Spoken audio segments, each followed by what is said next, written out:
Oke, puji syukur alhamdulillah pada pagi hari ini kita dapat berkumpul di dalam Meet, walaupun lewat online tapi sama aja ya. Bentar saya rapikan kameranya dulu. Oke, langsung saja perkenalkan dulu. Nama saya Andi Saputro. Di sini saya sebagai lead animator 3D di Eduka Studio. Dan di sini saya juga sebagai trainer di Game Lab Indonesia, bidang 3D juga. Sebelumnya di sini saya mewakili Mas Andi Taru sebagai direktur utama di Eduka Studio. Dikarenakan pagi hari ini Mas Andi Taru sedang sakit ya, jadi bisa dimaklumi Mas Andi Taru tidak bisa hadir ke kantor, tidak bisa menghadiri webinar ini dikarenakan sakit itu. Nah, saya tiba-tiba tadi pagi disuruh untuk nanti tolong menjadi guru tamu di SMK Matersih gitu. Waduh, kita ada persiapan, oke, tapi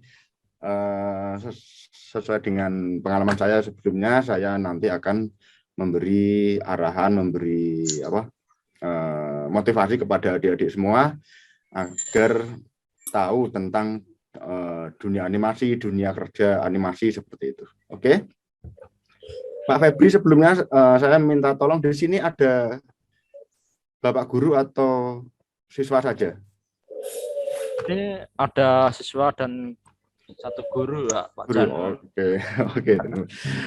Baik, Bapak Ibu guru yang saya hormati dan adik-adik semua yang saya hormati juga, di sini nanti saya akan mempresentasikan tentang prospek bisnis bidang animasi. Bentar, saya share dulu.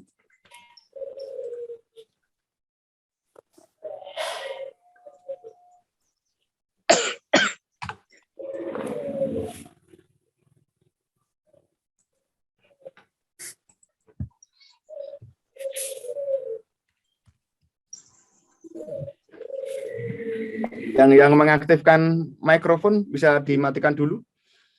Mikrofonnya jangan dimatikan maksudnya. Ada suara burung-burung gitu. Oke, yang mengaktifkan mikrofon, tolong mikrofonnya dimatikan.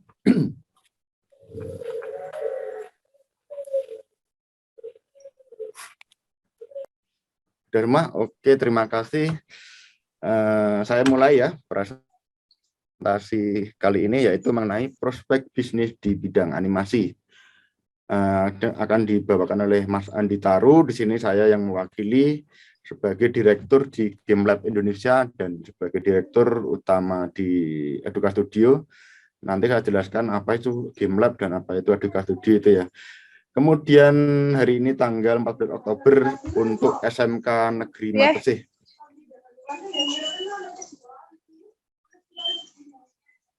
Ya, Murni Anggraini untuk bisa mematikan mikrofonnya.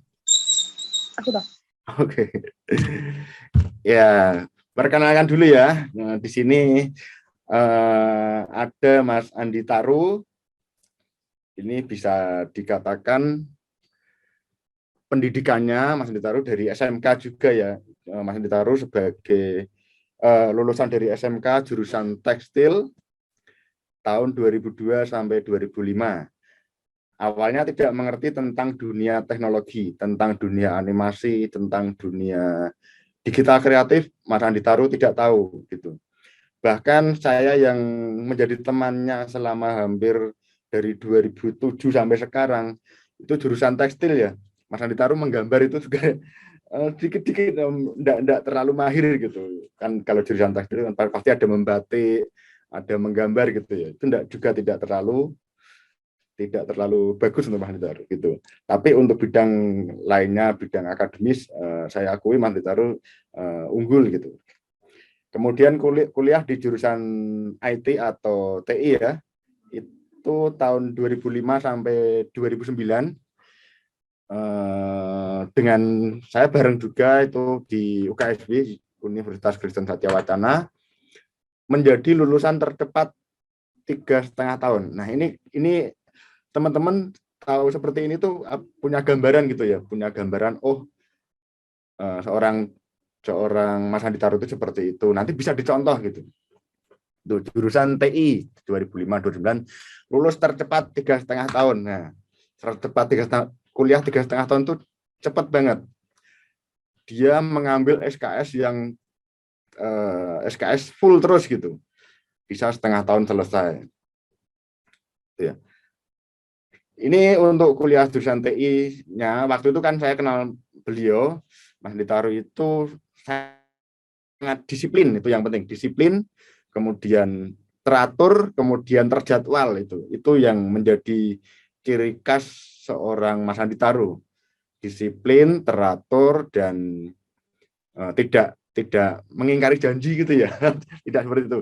Jadi yang kita contoh dari Mas Andi Taru itu disiplinnya, bisa kuliah sampai 3,5 tahun. Kemudian kuliah S2 itu cuma 2 tahun. Nah, jadi Mas Andi Taru saya 4,5 tahun, Mas Andi Taru S2 saya baru S1 gitu. itu karena apa? Karena tadi disiplin oleh Mas ya. Itu yang ditiru ya. Kemudian mendirikan Eduka Studio itu tahun 2011. Nah, selama 2009 sampai 2008 sambil kuliah ya, sampai 2011 Mas Andi Taru bekerja di Mas Andi Taru bekerja di studio game. Itu karya anak bangsa juga, karya orang Indonesia, tapi di Medan waktu itu. Tapi kita kerjanya secara online juga, online dari pimpinan di Medan, kami di Salatiga mengembangkan GTGE. GTGE itu game engine untuk komputer desktop. Salah satu game engine karya anak yang mendunia ya. Kemudian 2011 Mas Andi Taru mendirikan Eduka Studio. Tanggal 1 Oktober 2012 merilis games dan mendapatkan 20 penghargaan nasional dan internasional.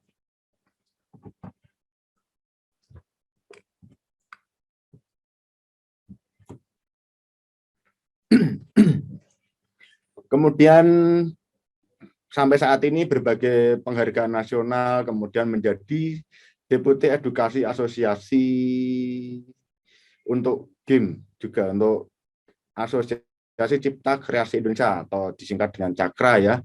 Kemudian fokus pada industri kreatif sampai saat ini. Nah, itu adalah profil dari Mas Andi Taru yang untuk menjadi idola teman-teman nantilah. Jadi seorang itu ya memang harus punya idola gitu. Idolanya siapa gitu. Bisa mencontoh gitu. Kalau teman-teman idolanya seorang yang sama komedian ya pasti nanti kehidupan sehari-hari menjadi komedian. Idolanya seorang yang disiplin pasti nanti menjadi seorang yang disiplin. Temennya ya mencari teman yang disiplin pasti nanti otomatis teman-teman juga belajar tentang disiplin. Oke, itu ya tentang idola lah gitu. Lanjut, nah ini adalah penghargaan dari Eduka Studio, sangat banyak sekali ya. Ini dari tahun 2012 sampai 2021 kemarin, minggu kemarin kita mendapat penghargaan sebagai nanti selanjutnya ada. Oke, gitu ya. Ini adalah produk-produk dari Eduka Studio. Kami mempunyai 600 lebih produk, kemudian mempunyai user atau pengguna itu 30 juta lebih, kemudian mempunyai penghargaan 20 lebih penghargaan. Jadi kalau teman-teman nanti ke sini sama kunjungan industri atau bermain ke sini gitu ya, nanti banyak sekali piala-piala yang ada di sini. Tapi pialanya yang keren-keren ini ya menjadi apa Incrafts tahun 2012 juara kedua, juara 1 di coding, kemudian di craft, kemudian kreasi inovasi Jawa Tengah. Itu tingkat penghargaan yang kami punya. Kemudian produknya yaitu Marble, Kola, Riri, dan Matic ini yang sedang kami kembangkan dan akan terus kami kembangkan membuat brand-brand lain. Nah, ini minggu kemarin kita mempunyai kita di ajang apresiasi kreasi Indonesia 2001 ya. Kita mendapat penghargaan juga dan kita mewakili Jawa Tengah untuk nanti ke Jakarta untuk sebagai wakil dari Jawa Tengah. Kemudian produk kami juga digunakan di luar negeri juga oleh KJRI Prancis ya. Jadi KJRI Prancis itu duta besar di Prancis sana, itu mempunyai purpose yang isinya mengenalkan budaya-budaya Indonesia gitu. Dan menggunakan RIRI produk Eduka Studio untuk mengenalkan mereka. Jadi produk Eduka Studio ditranslate ke bahasa mereka agar mudah dipahami oleh mereka gitu. Ini sedang menonton Roro Jonggrang, jadi pembuatan animasi tentang kisah Candi Prambanan ya. Walaupun itu hanya fiktif atau cuma cerita-cerita, tapi kalau dijadikan sebuah animasi itu enak dilihat. Tidak tahu kita dulu membuat Prambanan itu bagaimana, tidak tahu, tapi ada kisah Roro Jonggrang yang bisa kita jadikan animasi yang menarik gitu. Itu ya. Oke, lanjut dulu. Nah, industri animasi di Indonesia ini seperti ini. Ada yang bisa membaca ini dari slide ini? Ini ya, pendapatan industri animasi di Indonesia tahun 2016. Ini tahun 2016, 5 tahun yang lalu ya. Nilai ekspor animasi Indonesia, jadi animasi yang kita keluarkan ke luar negeri itu menghasilkan 600 miliar rupiah ya. Tapi nilai impor animasi di Indonesia itu 30.000 triliun. Nah, jadi kan tidak imbang ya antara ekspor dan impor. Jadi produk-produk animasi dari luar negeri yang ditonton oleh orang Indonesia itu menghasilkan 30.000 triliun. Itu sangat-sangat jumblang, apa bahasa Jawa ini jumblang itu ya, sangat jauh sekali. Kita impor dengan menghasilkan uang segitu, tapi kita ekspor cuma menghasilkan uang segitu. Nah, kesimpulannya itu masih banyak ruang yang dapat dieksplor, yang dapat kita membuat gitu, untuk membuat animasi yang dapat dinikmati oleh orang Indonesia dulu gitu lah, masyarakat Indonesia gitu. Oke, itu banyak sekali ya, duitnya banyak gitu. Jadi jangan ragu-ragu nanti kalau kerja animasi itu dapat penghasilan atau enggak, kalau membuat animasi itu dapat penghasilan atau enggak gitu. Nah, ini adalah datanya tahun 2016. Oke, itu ya, punya gambaran ya. Lanjut ya.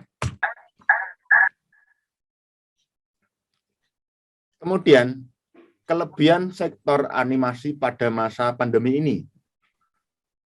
Orang ya.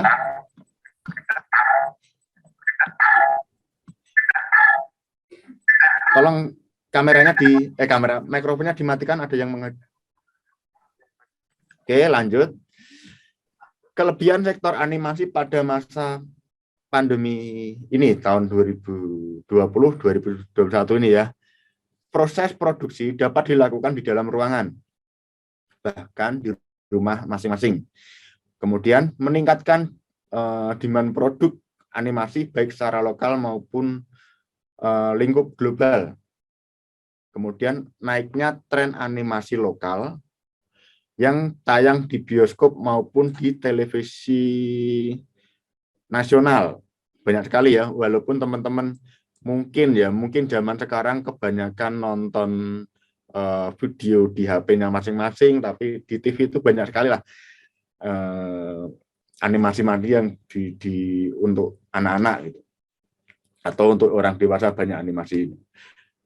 Kemudian distribusi yang lebih mudah melalui kanal over the top atau OTT seperti YouTube, kemudian Instagram, Netflix, View, GoPlay dan lain-lain. Itu ya. Jadi kalau dulu, zaman dulu, membuat animasi itu biayanya sangat besar sekali. Pembuatan, kemudian proses produksinya yang sangat lama, kemudian proses pemasarannya yang lama juga karena masih menggunakan kepingan CD ya, kepingan CD, kemudian kalau sudah sampai ke user kemudian dibajak gitu kan. Nah, itu zaman dulu. Tapi kalau zaman sekarang semua itu bisa dipangkas. Teman-teman atau studio animasi itu hanya membuat sebaik mungkin. Masalah marketing, masalah pemasaran itu sekarang sangat mudah sekali karena ada internet, karena ada kanal-kanal seperti YouTube, Instagram, Netflix, View, GoPlay dan lain-lain itu tersebut. Jadi teman-teman kalau nanti membuat animasi itu tidak perlu memikirkan bagaimana nanti marketing, bagaimana nanti pemasaran, sangat mudah sekali. Itu ya untuk saat ini ya. Beda dengan zaman yang dulu. Oke, lanjut.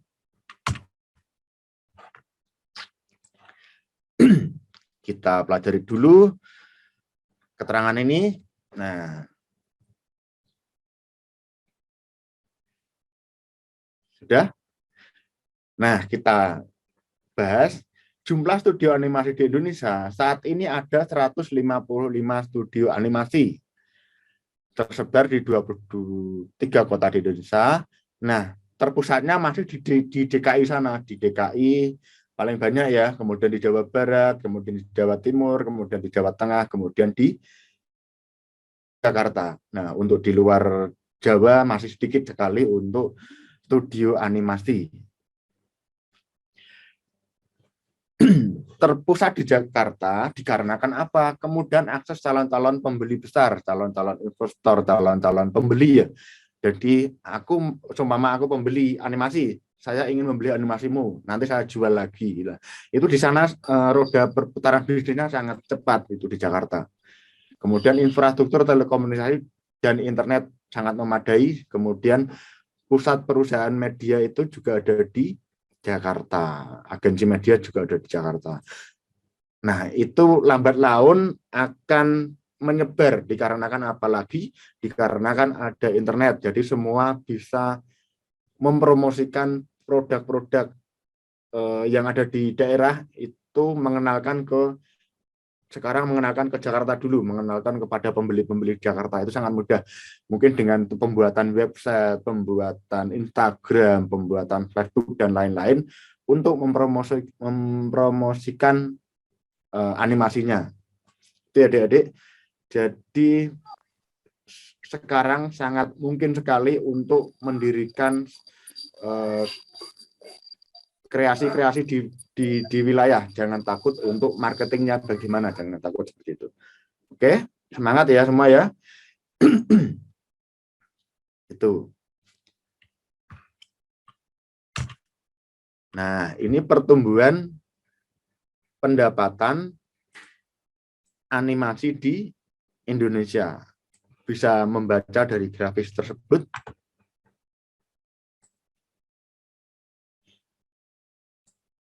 Nah, saya jabarkan ya. Kita mulai dari sejarah panjang, mulai dari kemerdekaan Indonesia tahun 1945, itu sudah ada orang-orang yang bisa lah membuat animasi sampai periklanan ya, kemudian waktu itu booming TV, membuat iklan-iklan, membuat sinetron-sinetron seperti itu. Sampai sekarang dikembangkan terus dengan bintang-bintang film yang semakin banyak, dengan channel TV yang semakin banyak, dengan grafis-grafis yang semakin banyak, animasi yang banyak ya seperti itu. Itu tahun 2010 ke bawah itu masih animasi sebatas 2 dimensi aja. 2 dimensi itu ya seperti yang kita lihat seperti Doraemon, kemudian Shinchan itu ya kalau kenal ya. kemudian Naruto itu masih tergantung 2 dimensi gitu. Kemudian masuk ke 2010 itu masuk ke 3D. Nah, karena dengan 3D tersebut itu kualitas bisa ditingkatkan. Buatnya sederhana, tapi kualitas bisa ditingkatkan seiring dengan kemajuan teknologi gitu.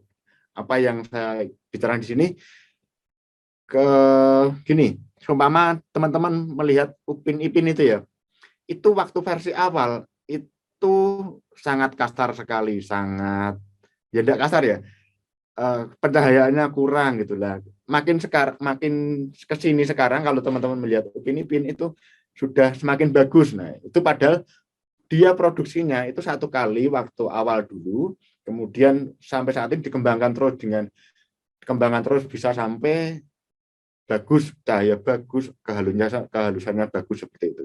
Itu 3D. Itu ya, sampai sekarang semua di 3D-kan gitu. Kenapa kok animasi 3D? Kenapa kok tidak apa itu? Tidak 2D saja atau tidak sinetron aja yang pakai syuting. Nah, itu nanti karena animasi itu lebih hemat daripada harus syuting bintang film, memakai bintang film atau memakai aktor atau gitu ya. Itu nanti saya jelaskan lagi. Itu adalah revenue dari 2000, pendapatan dari 2015 sampai 2020. Ini bukan pendapatan kami ya. Ini pendapatan animasi semua seluruh Indonesia gitu. Kalau pendapatan kami sangat keren banget kalau sampai 510 miliar. Ini kami mungkin 1%-nya dari ini itu ya. Ini dibagi beberapa studio tadi, dibagi dari konten kreator lainnya. Oke, lanjut. Nah, ini adalah industri animasi di Indonesia. Oh ya Pak, Febri sebelumnya saya diberi waktu sampai jam berapa ya? Sampai jam 10.30, Pak. Oh, lama Pak. Oke, oke. Jadi saya bisa explore lagi gitu ya. Lanjut. Nah, ini adalah hasil kreasi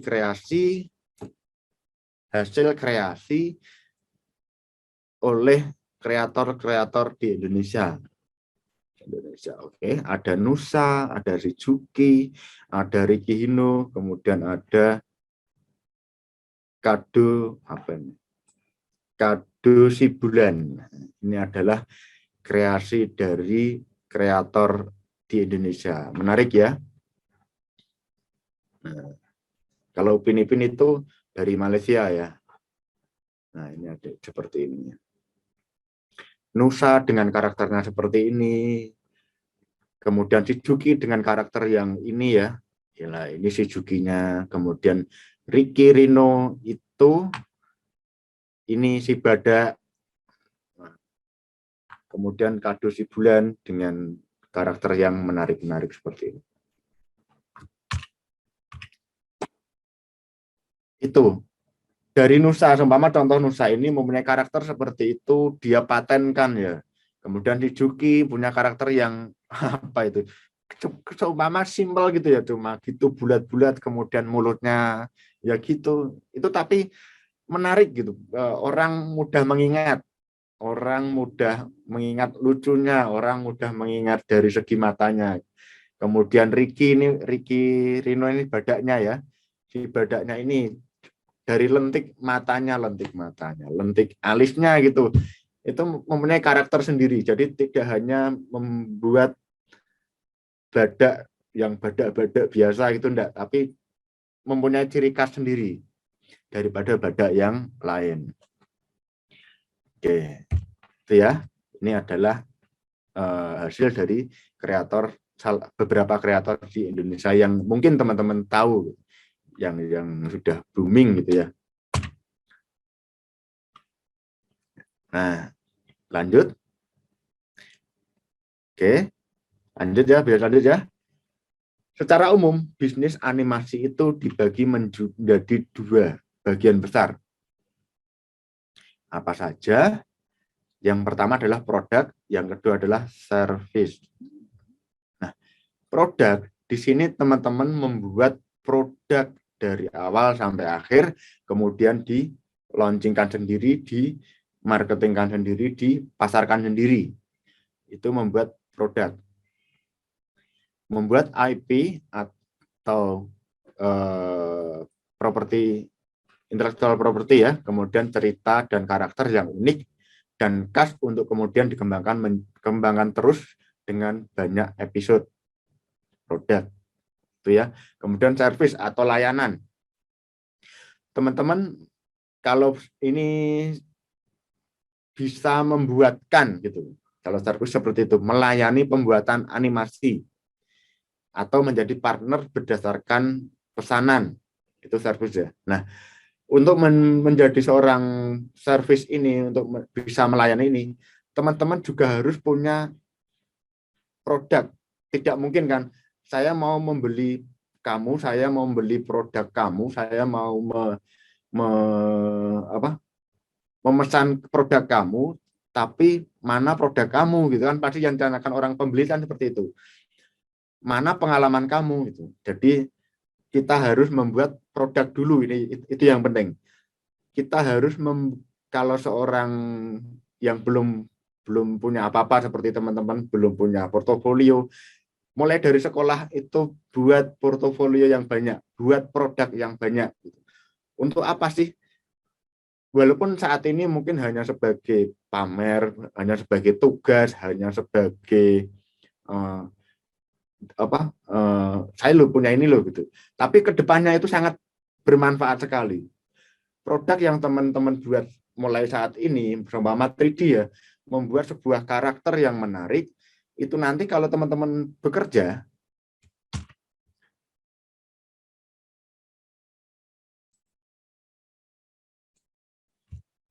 kalau animasi 2 dimensi itu tidak bisa dipakai lagi untuk episode berikutnya gitu.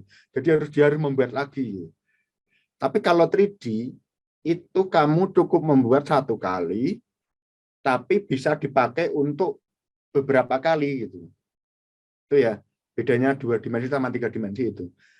Kamu membuat pose tersenyum di 2 dimensi, itu dipakai untuk selanjutnya itu tidak bisa. Background-nya sudah beda, ekspresinya sudah beda. Tapi kalau di 3D itu bisa, aset-aset bisa digunakan untuk produk yang lain. Itu ya, 3D modeling adalah konversi dari sketsa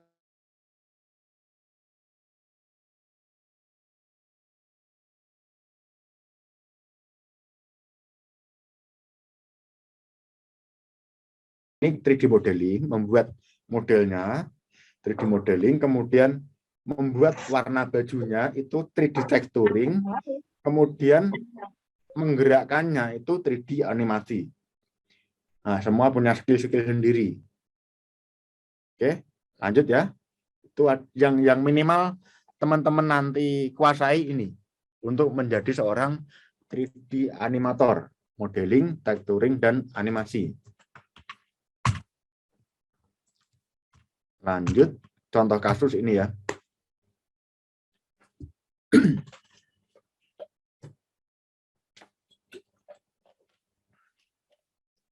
Contoh kasus. Nah, ini buatan Battle of Surabaya, judulnya. Pendapatannya itu murah ya, 35.000 bagi kita gitu. Kita nonton bioskop 20 sampai ratusan ribu murah gitu. 35.000, tapi bagi yang membuat itu kita kalikan aja 35.000 kali 70.000 70.000 penonton itu sudah 2,45 miliar. Pendapatan lainnya dari buku, lisensi, dan lain-lain. Nah, teman-teman fokusnya pada ini aja lah. Nah, ini ya, ini 70.000. Tapi dengan ini, bagaimana? Ya harus ada produknya ini. Teman-teman harus membuat produk dulu. Itu ya. Impiannya ini, tapi untuk menuju ke ini, itu harus punya produk dulu. Lanjut. Shizuki. Tiket cuma 30.000 bagi kita ya, bagi kita. Aku mau nonton Shizuki di bioskop 35.000. Tapi pendapatannya bagi mereka berapa kalau 70.000 penonton ya di Indonesia 21 miliar. Ini punya.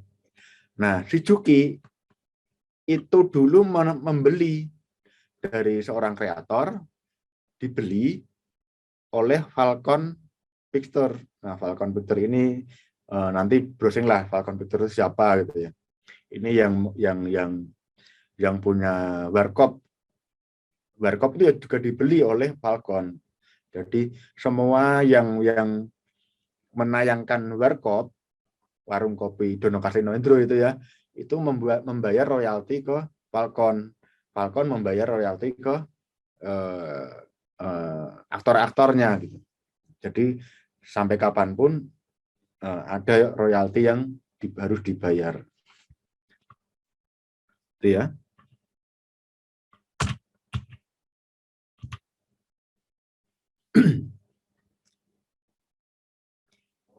Nah, animasi, video animasi, tujuan kita utama memang animasi, video animasi. Tapi dari video animasi tersebut kan mempunyai apa? Karakter-karakter tadi. Oke. Nah, karakternya kalau unik itu bisa menjual. Tadi contohnya kaos, merchandise ya, kemudian studio division, kemudian pameran, kemudian broadcasting, kemudian network sendiri. Itu adalah revenue dari, tidak semua revenue dari animasi, banyak sekali. Oke, jadi ini. Nah, pokoknya kita sekarang membayangkan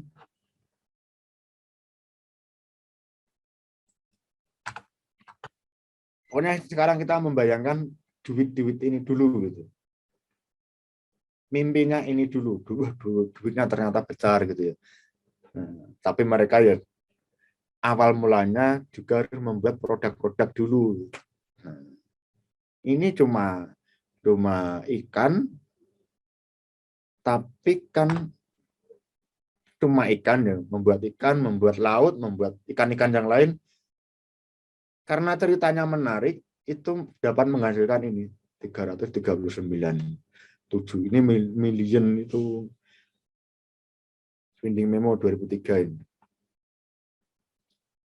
Oke, itu ya. Disney ini. Bisa lah gitu. Disney dulu juga pastinya seperti kita semua merintis dari awal, merintis kecil-kecil dulu gitu. Tidak serta-merta langsung besar gitu, tidak. Dulu awalnya juga merintis dari nol.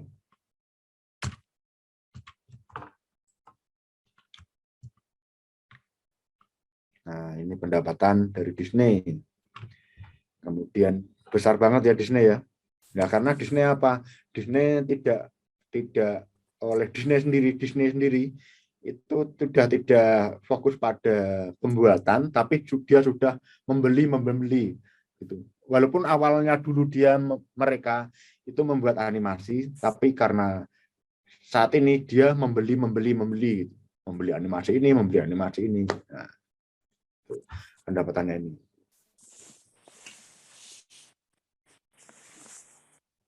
Itu ya, banyak sekali Disney. Ini bahkan mungkin ya bisa saja HBO ini bisa dibeli ini gitu. Kalau mampu ini bisa dibeli ini nanti naik lagi gitu. Bisa kemungkinan bisa.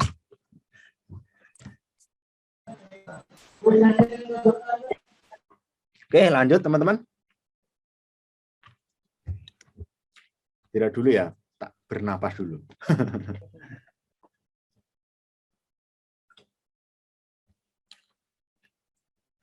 Nah, sambil baca-baca itu.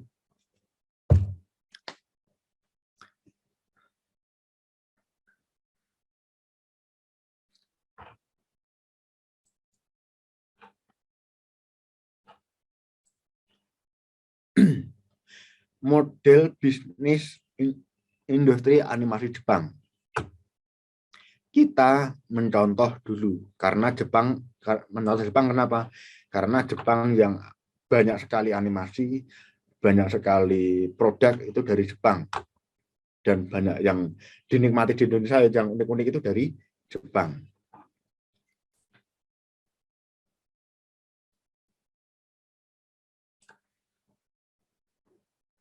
Nah, di Jepang itu bisnisnya animasi berbasis IP, berbasis karakter. Yang diunggulkan itu satu karakter, tapi bisa untuk semua. Bisa untuk merchandise, bisa untuk animasi, bisa untuk buku, bisa untuk komik, dan lain-lain. Itu jadi yang penting itu di karakter. Karakter itu enggak bagus-bagus, enggak perlu cantik, enggak perlu ganteng, enggak perlu unik. Tapi yang celeneh-celeneh itu kadang ya bisa gitu. Seperti Shinchan gitu ya. Shinchan kan cuma apa itu? Lingkaran, lonjong gitu, beri mata, beri mulut, itu sudah membuat karakter yang menarik, bahkan sudah sangat keren sekali gitu. Shinchan itu. Hanya itu tadi gambar buatnya gampang ya. Titik mata 2, mulut, rambut, badannya cuma gini-gini aja. Itu ya. Jadi jangan membuat karakter itu, jangan impiannya jangan tinggi-tinggi. Wah, harus bagus, harus ganteng, harus cantik, tidak seperti itu. Oke, lanjut. Ini ya, ini gambarannya. Pendapatannya dari Jepang seperti itu, dari karakter bisa membuat beberapa turunan tadi. Nah, ini tadi saya sudah sering ngomong IP, IP. IP itu adalah intellectual property ya, kekayaan intelektual atau hak cipta.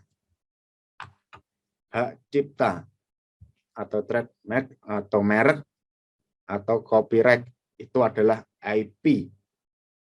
Oke. Jadi teman-teman nanti minimal satu peserta, satu siswa itu punya karakter sendiri dulu.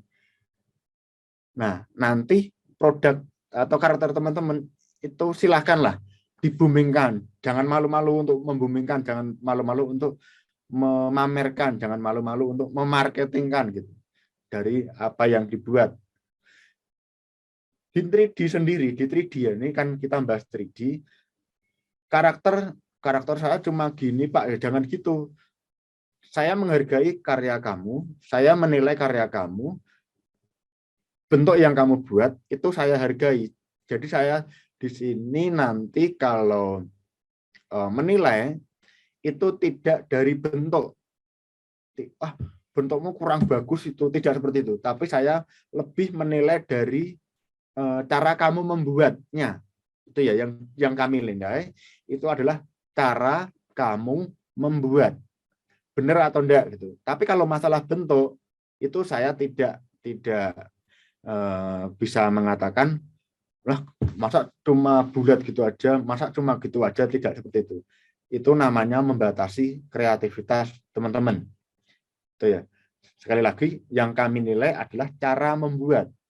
Itu udah benar atau belum. Itu ya. Oke. Itu tadi untuk apa? Untuk IP, untuk hak cipta. Nanti bisa punya hak cipta, itu adalah kreasi kamu. Nah, yang paling penting ini, yang di bold ini, teman-teman harus konsisten jangka panjang. Seperti pepatah mengatakan, hidup itu seperti roda berputar, kadang berhenti gitu ya. Roda berputar kadang di atas, kadang di bawah. Lah pas di bawah kan mungkin lagi parkir ya, di bawah terus. Dia di bawah terus. Nah, waktu di bawah itu jangan lari gitu. Waktu down itu jangan lari, tapi tetap konsisten terus. Diperbaiki. Oke, itu ya. Nah, ini contoh IP dari kami. Kami mempunyai karakter-karakter seperti ini. legenda Gunung Rinjani. Ini Rinjani itu adalah putri raja gitu. Ya itu cantik Pak gitu kan. Tadi ada yang tanya itu cantik Pak gitu kan. Nah ini kan ya sesuai dengan apa judulnya, Gunung Rinjani, Putri Rinjani. Kalau kita membayangkan Rinjani, membayangkan Tandampalih itu kan yang cantik putri ya. Itu kan ya cantik-cantik. Itu kita buat. Jangan sampai membuat Putri Rinjani sampai seperti Mak Lampir gitu kan, enggak boleh gitu. Masa Putri Rinjani kok Putri Raja, Putri Rinjani namanya Rinjani tapi bentuknya Mak Lampir kan, enggak cocok gitu. Itu ya, ini adalah kekayaan intelektual kami mulai dari merek Riri dengan bentuk font seperti ini, itu kami hak ciptakan. Karakter-karakter ini kami hak ciptakan. Oke. Ini karakter seperti ini kami hak ciptakan. Jadi teman-teman tidak boleh membuat yang mirip ini. Boleh membuat legenda Gunung Rinjani yang lain. Tapi dari wajah, dari cerita, dari apa? Logat dari lainnya itu tidak boleh sama. Di sini kami juga banyak kok yang membuat legenda Gunung Rinjani itu banyak sekali, tapi kami beda gitu. Bedanya di karakter, di cara ngomong, lucunya itu beda. Jadi tidak apa-apa kalau seperti itu. Namanya kan pengembangan. Itu ya. Jadi kami tidak dituntut oleh masyarakat Gunung Rinjani sana, tidak boleh gitu. Ini kan hanya cerita legenda ya.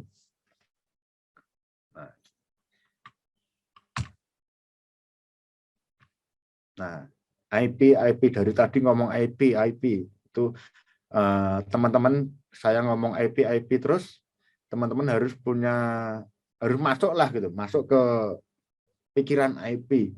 Saya harus membangun IP, saya harus membuat IP. IP itu tidak serta-merta jadi dari awal sampai akhir. Cuma karakter, cuma merek itu saja bisa menjadikan IP. Itu ya. Jangan dibayangkan IP itu sebuah animasi panjang, sesuatu yang bagus, tidak, tapi satu karakter, satu titel itu bisa jadikan IP. Kalau dalam YouTube itu channel gitu ya, channel YouTube-nya apa gitu. Nah, ini IP-mu apa gitu. Oke, sudah paham ya? Nah, itu tentang animasi yang bisa saya bagikan. Mungkin teman-teman, tujuannya teman-teman punya wawasan, punya pandangan. Sekolah di SMK Mateste, jurusan multimedia atau jurusan yang lain, itu dapat mengetahui apa sih yang saya tujuan kedepannya itu nanti saya apa. Saya ingin menjadi seorang ilustrator, menjadi seorang desain grafis, atau menjadi seorang animasi 2D, atau menjadi seorang 3D animasi, atau hanya menjadi orang kreator, memang vlog, menjadi orang kameramen dan lain-lain. Itu semoga bisa menjadi wawasan teman-teman semua, gitu ya. Oke, ada pertanyaan dulu? Ya, terima kasih Pak Andi Saputra atas pemaparannya ya. Banyak sekali ilmu yang bisa kita dapatkan di sini, mulai dari prospek bisnisnya sampai ke IP-nya ya. Sebenarnya untuk membangun IP itu juga susah-susah gampang ya sebenarnya ya Pak ya. Jadi memang ibaratnya ya perlu ketelatenan dan lain sebagainya. Apalagi begini Pak, mungkin ini adik-adik ini yang kelas 11 M1 itu ya sebenarnya masih awam juga masalah animasi. Jadi ya saya sampaikan seperti ini dapat ilmu yang baru. Nah, permasalahan di sini ketika saya jadi animator dulu terus jadi guru sekarang, mungkin gini Pak, masalah minat sebenarnya. Sebenarnya kalau masalah di industri animasi kan mungkin banyak sekali yang dibutuhkan Pak. Tapi banyak dari anak-anak yang mungkin minat ke situ mungkin susah. Apalagi mau terjun di bidang animasi, khususnya mau wirausaha atau bikin konten seperti itu, bikin intellectual property seperti itu. Nah, kebanyakan dari mereka mungkin lebih condongnya ke nggak bisa gambar, utamanya di situ, Pak. Terus yang kedua mungkin nggak mau merantau mungkin, karena memang studio animasi kan terbatas, nggak di setiap kota berbeda seperti itu. Maksudnya nggak setiap kota ada gitu, maksudnya seperti itu. Yeah. Nah, mungkin Pak Andi bisa mengasih pengarahan mungkin bagaimana problematika anak-anak zaman sekarang lah, bagaimana, karena peluang animasi saya rasa memang begitu bagus sebenarnya untuk kedepannya, tapi memang minat-minatnya yang mungkin kurang seperti itu. Enggak, Pak. Oke, terima kasih Pak Febri. Ya, apa yang dikatakan Pak Febri benar. Jadi membangun IP, membangun animasi, membangun itu semua itu memang susah gitu. Tapi yang sudah saya jabarkan tadi, pertama harus konsisten. Dari sekarang ya teman-teman, dari mulai sekolah. Sekolah, kalau nanti sekolah, kemudian kerja, atau sekolah kemudian nanti kuliah, itu gunakan waktu itu untuk belajar dan mengembangkan dulu.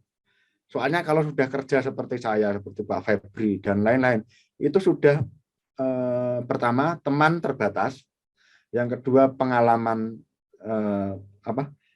jam untuk belajar itu sedikit, yang ketiga dari segi yang sudah bekerja ya paling berumah tangga itu mau belajar susah. Nah, gunakan waktu sekolah ini, waktu nanti atau kuliah itu untuk membangun skillmu, membangun keterampilan kamu. Itu entah nanti mau kerja atau berwirausaha itu nanti ya di masih masa depan gitu kan. Tapi itu untuk masa depan silakan sekarang untuk belajar, melatih, mengasah keterampilan dulu. Itu yang paling penting.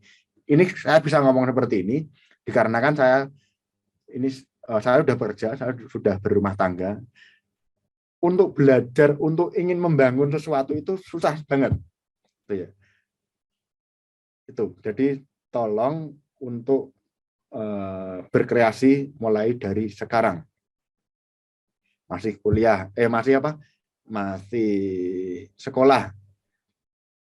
Jadi punya waktu yang lebih banyak.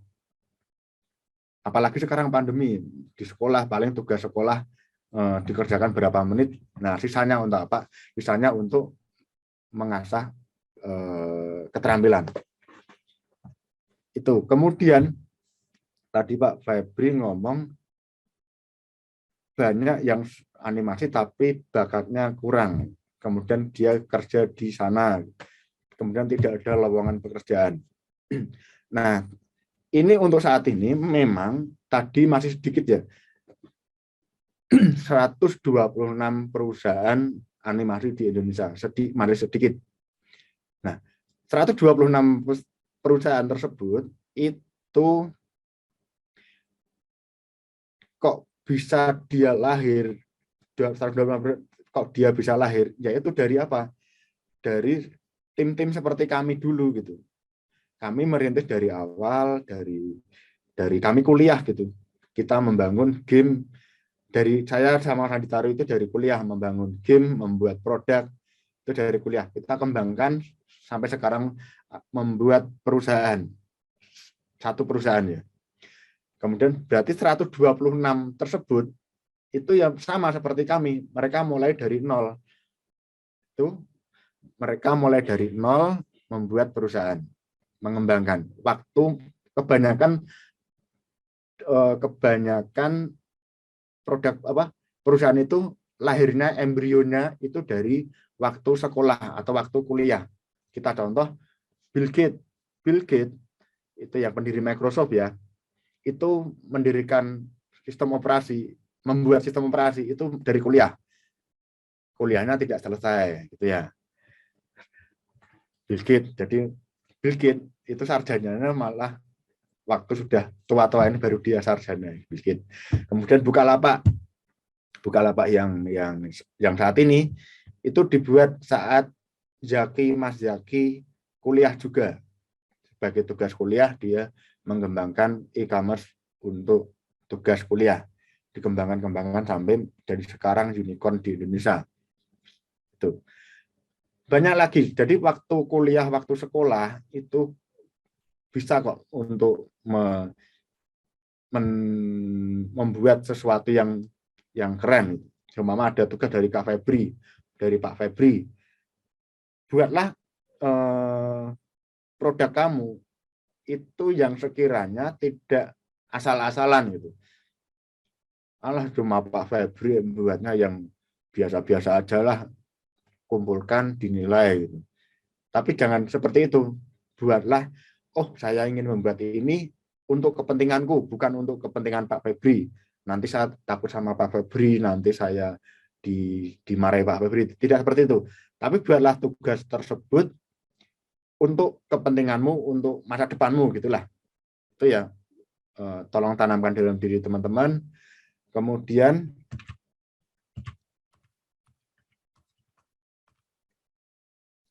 tadi masalah lapangan pekerjaan tadi, kembali masalah ke lapangan pekerjaan masih sedikit. Oke, kita ngomong ke contohnya yang mesin ya. Mesin itu dapat diterima kerja oleh perusahaan Astra itu 50.000 karyawan, banyak sekali. Dunia kita beda. Mereka 50.000 itu membuat sebuah produk yang banyak, kemudian bisa dilihat, kemudian bisa dinikmati oleh orang banyak. Kalau dalam dunia animasi itu berbeda.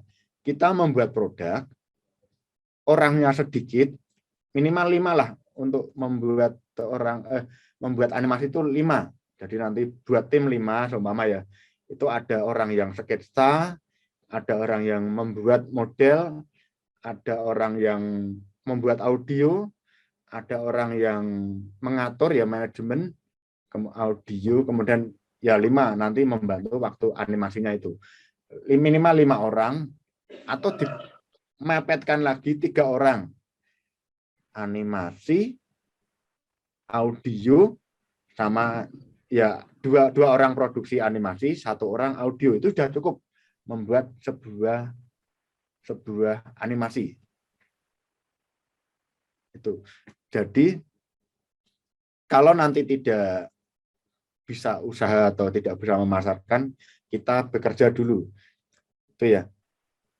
Kalau kita usaha mendirikan sendiri itu lebih baik. Tapi zaman tidak koyono gampang pun dia besar. Memang tidak mudah untuk merintis. Nanti kalau bekerja di luar kota pun dengan pendapatan yang lebih itu ya enggak apa-apa, sama aja gitu. Kita keluar kota bekerja mendapatkan income, kemudian bisa untuk pulang kampung untuk membuat modal gitu. Ya enggak apa-apa gitu. Banyak kok tentang lowongan kerja tentang animasi itu banyak. Kalau tidak onset atau di kantor atau bekerja, itu teman-teman bisa menjadi pekerja lepas atau serabutan. Nah, tapi serabutannya bukan serabutan seperti memperbaiki gedung, tidak, tapi serabutan tentang animasi, freelance gitu ya. Membuatkan banyak pesanan di freelance. Itu kalau nanti teman-teman gabung di freelancer itu banyak sekali permintaan, saya ingin membuat ini, tolong buatkan. Nah, terima aja gitu, freelance. Oke, itu ya. Yakinlah tadi sudah saya gambarkan perkembangan di Indonesia, perusahaan animasi di Indonesia itu semakin tumbuh dan semakin banyak lowongan kerja. Kami saat ini membuat Riri itu kan cuma Riri ya, membuat Riri 1 bulan 2 video. Tapi kan 2 video itu sangat kecil sekali, sangat sedikit. Maka dari itu kami nanti juga banyak mencari lowongan-lowongan pekerjaan untuk mempercepat produksi Riri tersebut. Demikian juga dengan perusahaan-perusahaan yang lain. Itu semoga bisa menjawab. Oke, itu tadi. Mungkin yang lain, mungkin ada yang mau bertanya, silahkan. Pak Sapa dulu ya. Halo semua. Halo. Lambaikan tangan aja, ya lu. Angkat tangan juga nggak apa-apa. Monggo yang mau bertanya, silahkan. Ada Pak Andi. Ini kelas 11 ini sudah mempelajari apa, Pak? Sudah berapa lama? Ini untuk kelas 11 ini baru sekitar berapa ya, 3 bulanan, 3 bulanan lebih. Kemarin itu kan terkendala PJJ, Pak. Jadi kemarin itu baru kita belajar ya, kita bisa membuat animasi secara mobile dulu, flip a clip gitu modelnya. Tapi hasilnya juga udah lumayan bagus, Pak. Cuman untuk membuat sebuah IP memang anak-anak juga masih bingung juga gitu. Membuat karakter apa, membuat cerita apa juga masih bingung juga. Ini kebetulan dua minggu sebelum 2 minggu kemarin sudah anak-anak sudah masuk PTM. Jadi memang masih penyesuaian dengan praktek yang ada di sekolah. Jadi belum, ya kalau mau dibilang sebenarnya ya untuk yang tahun-tahun sebelumnya, sebelum pandemi, sudah anak-anak sudah bisa bikin IP sendiri gitu. Tapi ya untuk yang sekarang memang agak susah, Pak, seperti itu. Monggo yang lain mungkin ada yang ditanya, ada yang bertanya.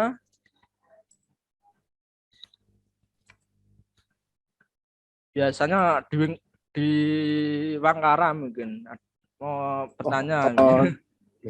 Pak, ini saya tolong di share screen, Pak. Host. Gimana, Pak? Jadikan saya host. Saya tidak bisa. Oke, siap. Bentar. Oke ya, jadi IP itu tidak harus yang tadi yang saya ngomong, cantik, ganteng, bagus, keren, tidak seperti itu. Tapi yang unik lah, unik. Nah, sudah, Pak. Oke. Nah, kita contoh ini. Ini IP dari Jakarta. Ini dulu saya pernah pameran bersama, namanya Tai Lalat. Kalau kami namanya Eduka Studio ya, tapi kalau mereka studionya itu Tai Lalat. Keren ya. Nah, IP-nya cuma ini, karakter ini. Nah, karakter ini. Tapi ya jangan dicontoh.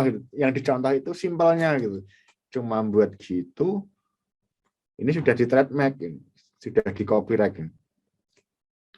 Jadi kan cepat dia membuat animasi, membuat apa? Gambarnya cepat ya, membuat komiknya cepat kan, cuma gambar cuma ya. Kayaknya gampang aja tuh Pak Andi ngomongnya, cuma gambar, cuma coret-coret. Nah, ini sudah terkenal banget ini. Ya awalnya kan dari webtoon ya, Pak ya. Dari webtoon diadaptasi jadi animasi. Ya, animasi. Komik ya, komik webtoon tadi, Pak. Komik strip. Ya simpel-simpel gini, Pak. Jadi IP-nya itu seperti orang yang tidak bisa menggambar gitu kan kalau dilihat ya. Cuma gitu ya. Itu teman-teman. Tapi ya jangan mirip ini gitu. Percuma kamu membuat seperti ini. Modelnya gini, percuma kan sudah diciptakan. Itu.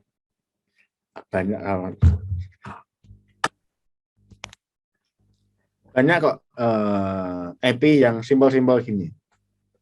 Yang penting apa? Yang penting adalah eksekusinya. Semama yang teman-teman yang suka ngelucu-ngelucu gitu, nah, yang humoris gitu ya, bisa menjadi seorang produser apa sutradaranya. Nah, nanti siapa yang membuat karakternya itu, siapa yang membuat animasinya, cukup gitu. Jadi orang yang seumpama bercerita lucu, menarik, dianimasikan. Seumpama bisa membuat tertawa satu kelas, dianimasikan. Ya dari hal-hal sepele seperti itu. Oke. Mungkin yang lain, Yap. Kalau adik-adik tidak ada diam pertanyaan, semua. Mungkin masih malu-malu ini. oke, nggak apa-apa, Pak. Ini malu-malu, tapi nanti kalau sudah besar pasti banyak kreasinya, Pak. Iya. Yang Mau penting saya, tuh Pak. memang apa namanya, kita ya minimal berkarya dulu lah. Nanti masalah IP Ya, atau hak cipta nanti belakangan, itulah seperti itu, belakang. Pak ya. Ya, tujuan kita IP, membuat IP, tapi saat belajar ini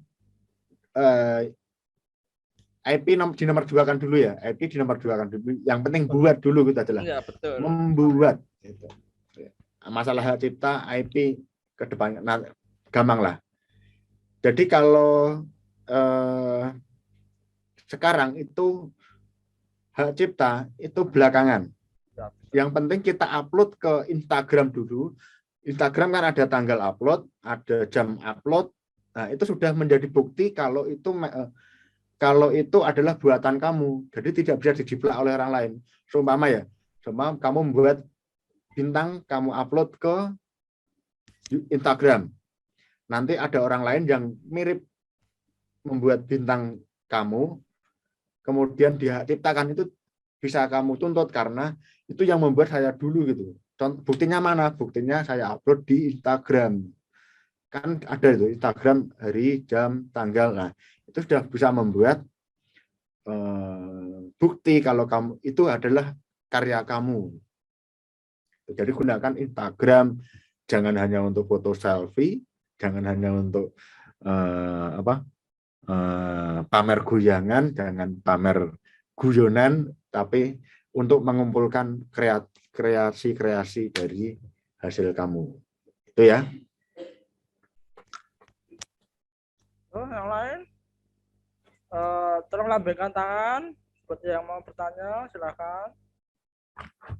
Mumpung ada Pak Andi Saputra yang dari Eduka Studio di sini. Kebetulan saya kalau sudah berapa kali ya ketemu jenengan, jadi memang karena SMK Matese memang bekerja sama dengan Eduka Studio, jadi memang kita selalu share ilmu dan itu. Nah, mungkin kalau Eduka Studio kan mungkin tadi yang Bapak sampaikan tadi membuat sebuah Riri animasi itu kan juga lihat di channelnya juga dari segi grafisnya juga bagus sekali, dari segi storynya meskipun storynya mengadaptasi ya Pak ya.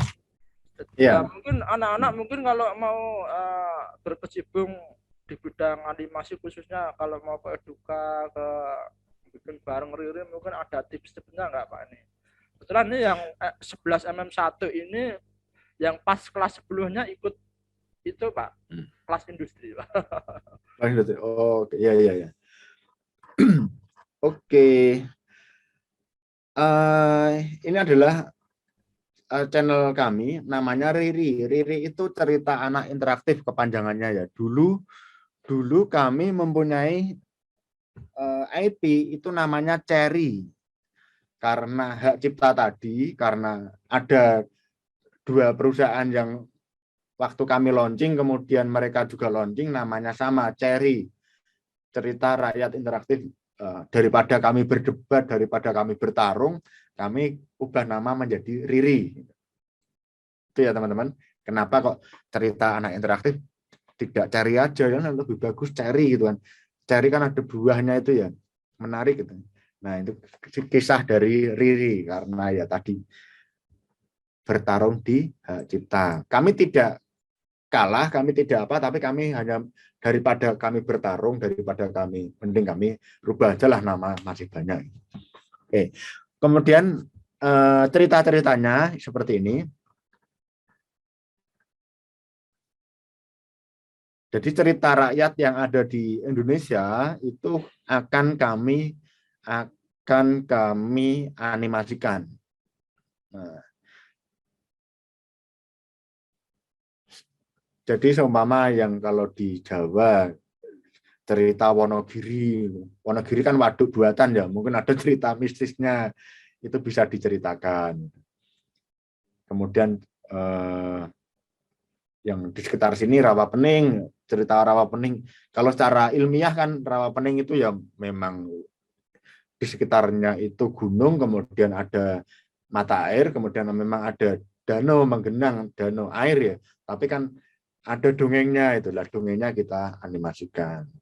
Nah, triknya itu adalah itu tadi mencari cerita-cerita yang sudah ada saat ini yang kemudian kita kemas ke dalam animasi. Nah, teman-teman itu boleh bebas. Seumpama membuat di sini ada kisah Kancil dan Pak Tani. Nah, boleh membuat cerita seperti itu dengan ketentuan jangan mirip yang sudah ada. Seumpama nyontoh audionya, perkataannya, nyontoh tulisannya, nyontoh bentuk kancilnya, itu tidak boleh. Silahkan kalau ingin membuat contoh ya kancil dan Pak Tani ini, ya buat yang lain. Pak Taninya yang lain, kancilnya bentuk yang lain gitu. Tidak apa-apa, bebas kok. Jadi seumpama kisah kancil Pak Tani,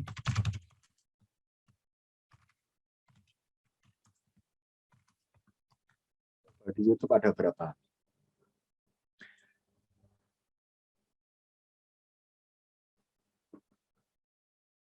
Nah, ini menjiplak ini. Masa mirip punya ini ya? Ini Oh menjiplak iya ini. betul. Ya ya. Iya betul. Nah, ini kalau ini beda inilah. Ini boleh membuat kisah Kancil dan Pak Tani versi lain boleh. Nah, kisah Kancil Menduri Timun boleh. Jadi boleh mencontoh ceritanya, judulnya, tapi dikemas dalam lainnya, dikembangkan. Jangan mirip ini kalau coba kita contoh duplikatnya ini. Nah, di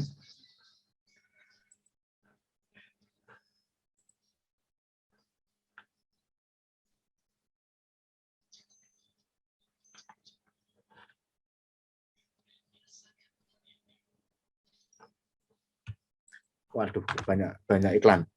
Nah, ini di YouTube kalau mencontoh mirip punya kami itu kita bisa melaporkan.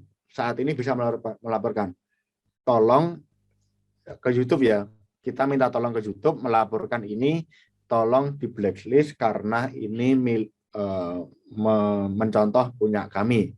Nah, oleh YouTube nanti akan di generate, akan di blacklist animasi ini. Bisa, sekarang saat ini bisa. Jadi kalau ada yang mencontoh punya kami, ada yang merekam animasi kami, kemudian diupload ke YouTube, itu tanpa seizin kami ya, itu bisa dilaporkan, bisa di blacklist. Nah, orang YouTube juga pintar-pintar, orang YouTube menampung semua laporan, kemudian di generate. Itu sudah otomatis oleh mesin, bukan orang-orang ya. Itu sudah otomatis oleh mesin. Ya, seperti halnya lagu ya Pak ya. Ya, ya gitu. Nah, ini buatan kami. Itu ya teman-teman. Ada lagi? Kalau tidak ada,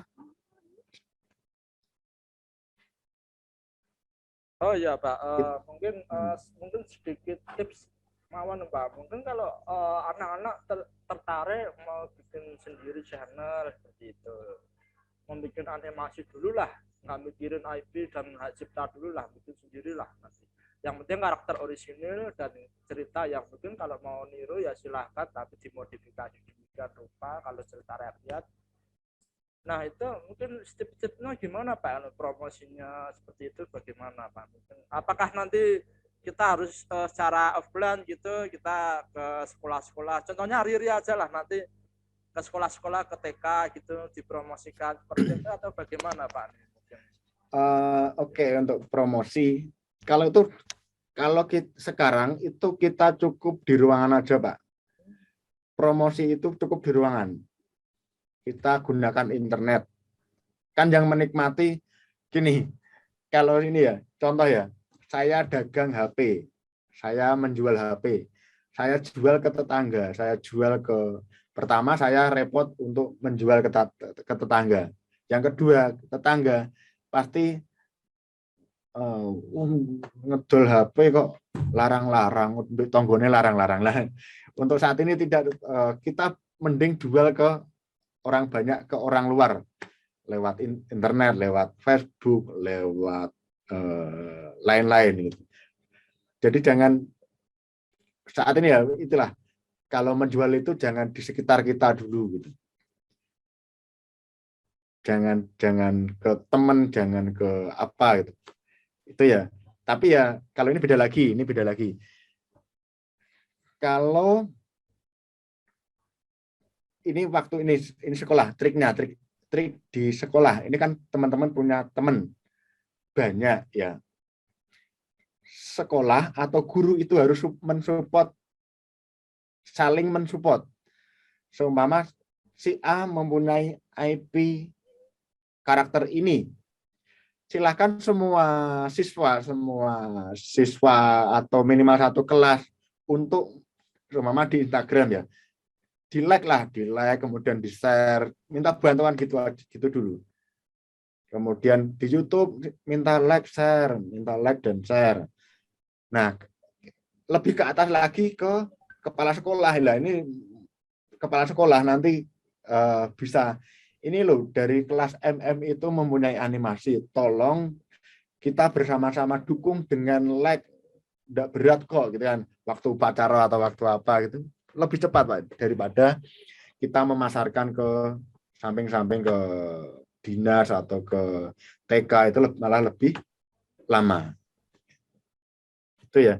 Jadi semua kan satu sekolah itu satu keluarga. Kita dukung ini untuk cukup like aja. Kalau sudah like kita share gitu. Tuh. Gunakan Instagram, YouTube, media sosial untuk bermarketing. Itu Pak. Semoga bisa menjawab. Ayo yang lain yang ingin bertanya. Monggo kelas 1161 harusnya aktif-aktif nih. Monggo masuk ya gurunya yang bertanya. Kan yang dikasih ilmunya kan harusnya kalian. Monggo, nggak usah malu-malu ya. Monggo, kalau kita masih ada waktu ya Pak ya, nggak apa-apa ya Pak ya. Ya, atau kalau tidak ada ya kita tutup. Ayo, yang tidak tanya. Nah, mungkin dikasih tak tunggu 3 menit lagi ya. Sambil ngobrol-ngobrol mungkin ada yang mau ditanyakan seperti itu.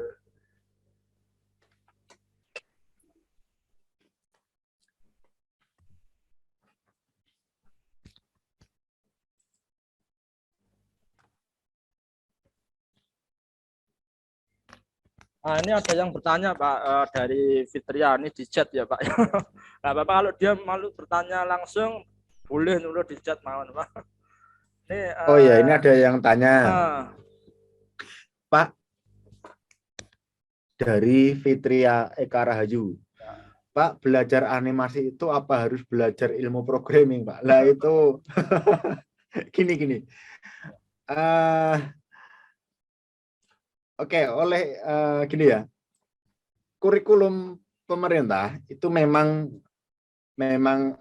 ya kalau jujur aja kurang cocok gitu ya. Teman-teman belajar animasi, belajar multimedia, tapi suruh belajar programming gitu. Oke, dari industri pun nanti waktu lulus teman-teman kalau seumpama animasi ya, sukanya animasi, tanya, kamu bisa apa? Saya bisa menggambar Pak. Tidak mungkin kamu bisa programming, tidak mungkin seperti itu, karena job yang match itu kan perusahaan membuka lowongan multimedia, seumpama membuka lowongan dibutuhkan art untuk bagian ini. Nah, tidak mungkin ditanya kamu bisa programming web, bisa programming apa, tidak ditanyakan seperti itu.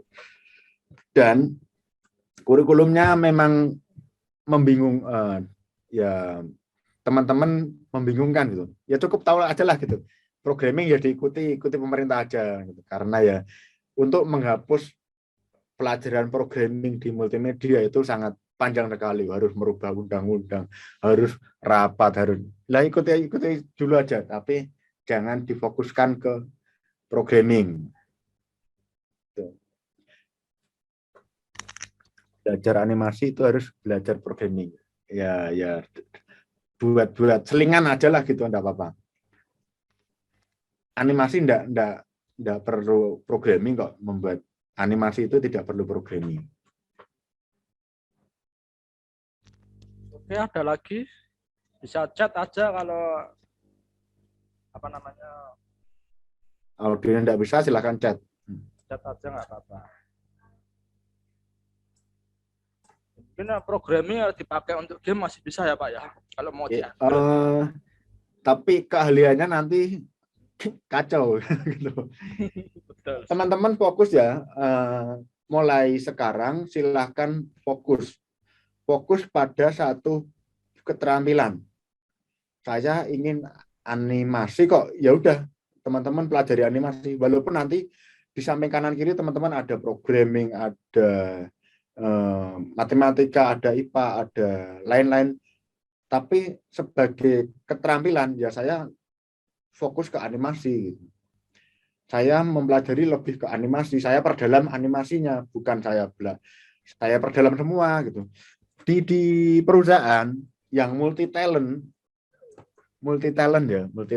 itu satu orang banyak bisanya itu 100% itu hanya 1% itu. Jadi semua yang ada di perusahaan ini itu fokus. Semua yang ada di perusahaan ini fokus. Kamu gambar ya gambar terus, kamu audio ya audio terus, kamu programming ya programming terus. Orang yang sekali lagi, orang yang multi talent itu tidak dibutuhkan tidak ahli dalam bidangnya. Itu. Orang yang multi talent itu tidak ahli dalam bidangnya. Yakin ya. Jadi kalau orang yang dikatakan ahli itu hanya satu. Oke? Nah, yang di perusahaan ini saya jujur ya. Di perusahaan ini yang masih gabung-gabung pekerjaan, yang kadang video, kadang 3D, kadang 2D, itu saya aja. Dari sekian banyak orang yang banyak pekerjaan itu hanya saya. Kadang video, kadang 3D, kadang trainer, kadang 2D, kadang audio, ya. Itu saya aja. Tapi ya saya seperti itu kan ya karena saya pertama sudah lama. Saya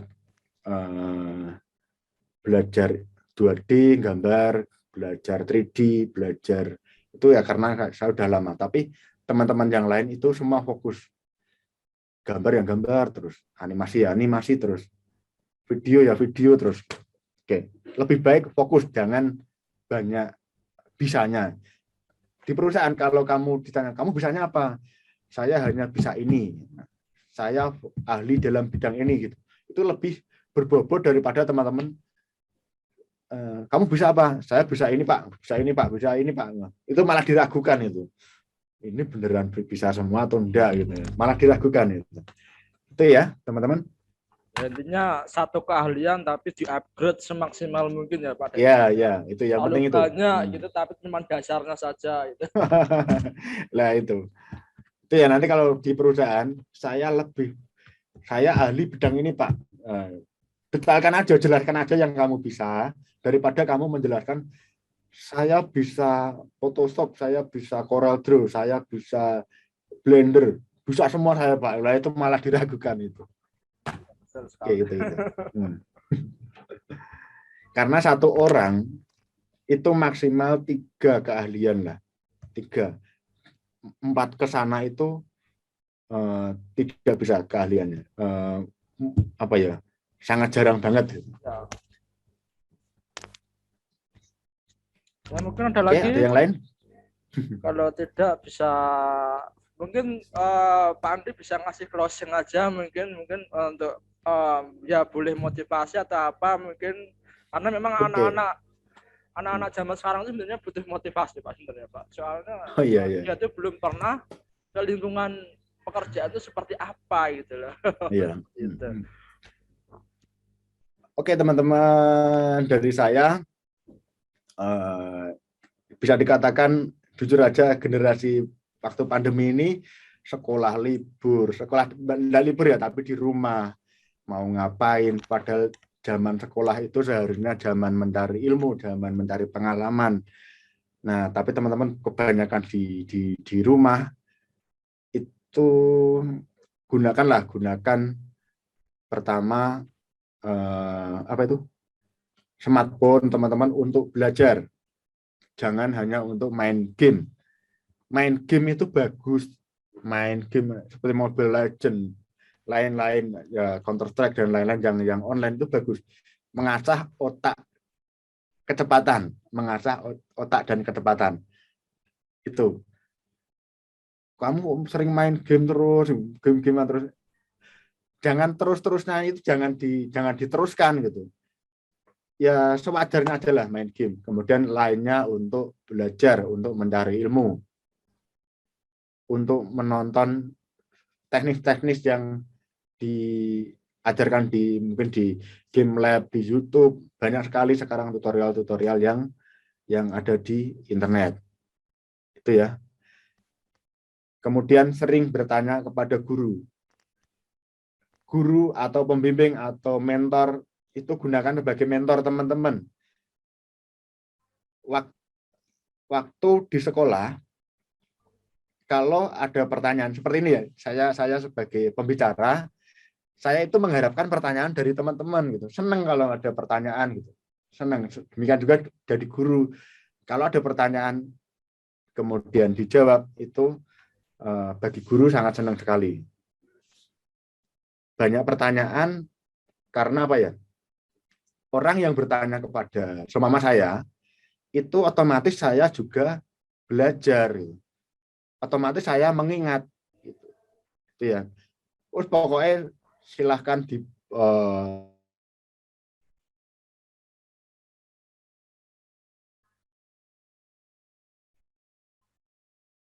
atau manusia ya, manusia kita komunikasi dengan manusia ini itu bisa tahu keadaan kamu gitu. Tapi kamu juga harus tahu keadaan kita. Jadi saling tahu keadaan kamu. Beda dengan Google ya.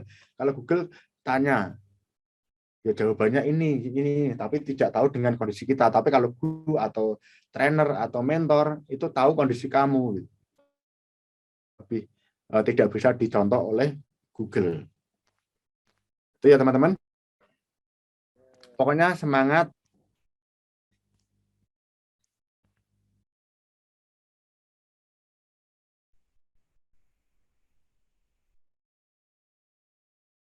Andi keluar ya nih. Oke, sorry Pak. Tiba-tiba keluar. Oke, terima kasih Pak Andi atas Oke, kembali pemaparannya. lagi. Itu tadi yang penting optimis. Ya. Oke, terima kasih Pak Andi atas pemaparannya. Banyak ilmu yang kita dapatkan dari jam 8 sampai jam 10 nih ya Pak ya. Sebelum kita tutup, tolong kamera di-on kan semua, kita foto bareng. Tolong untuk laporan ya. Tolong on-kan semua kameranya. Ya, oke. Oke. Oke. Afif, Jihan, masih? Oke. Afif. Ini tadi 30 lebih Pak, ini ada yang keluar enggak banyak ini. Oke, Oke, ya. tolong Oke. berpose SMK bisa gitu ya. Coba kita kasih apa-apa. SMK bisa. Dulu. Oke, terima kasih Pak Andi. Oke, terima kasih sama-sama ya. Sampai jumpa kapan-kapan. Oke. Tak tutup. Wassalamualaikum warahmatullahi wabarakatuh. Waalaikumsalam warahmatullahi wabarakatuh. Waalaikumsalam warahmatullahi